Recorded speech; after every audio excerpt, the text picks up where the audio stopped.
Hi there, you join me for the last race this evening and the tail end of a little experiment I've been running today. I have been neglecting my horse racing of late, too busy doing other stuff, and when I have been trading I've been concentrating on tennis. So I thought a quick visit back to our old friend CHOBbing was in order.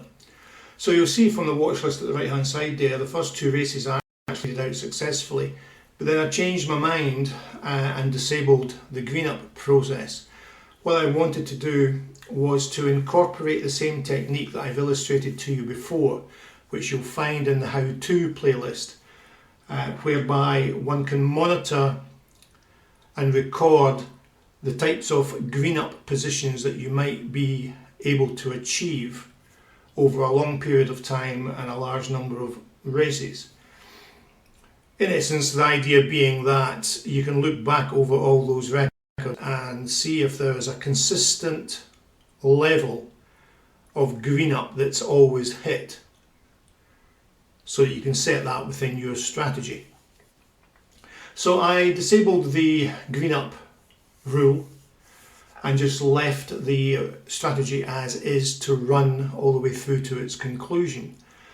Keep in mind that the cover bet is still in there if you're familiar with the CHOBbing strategy. So the cover bet is in there, which means that if that cover bet is taken, you'll end up with a free bet on your chosen runner.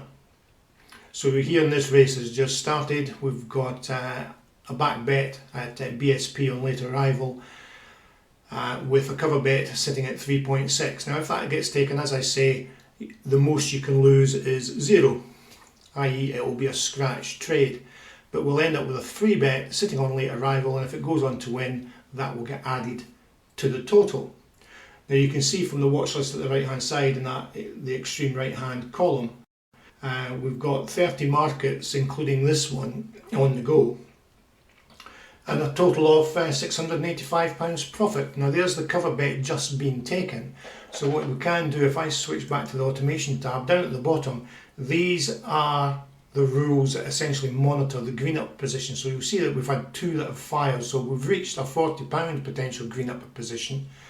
I should have actually put in some more up to 80 or maybe even 100.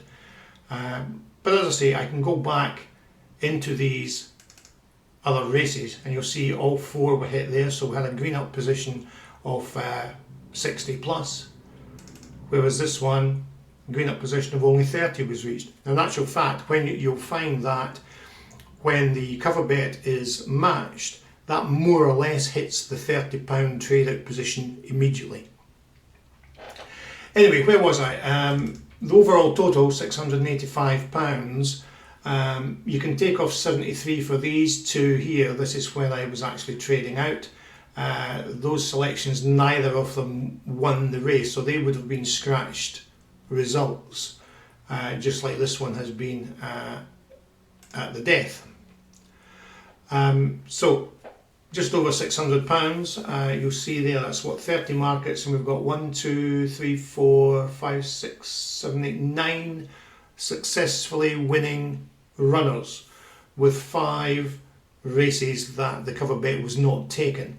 And indeed one of those, the cover bet was tickled a little bit. That's where the minus £96 comes from. So an interesting little experiment. 30 races of course isn't nowhere near enough to decide if it's worthwhile doing this. So I'm going to carry on experimenting with this over the weekend. It may well have been beginner's luck, keeping in mind that Fridays, Saturdays, the racing tends to be that much better quality, so who knows what will happen on Sunday, Monday, Tuesday. But we'll see. So anyway, I thought that was a little interesting experiment that you might want to see. Okay guys, thanks very much for watching. I'll catch you later.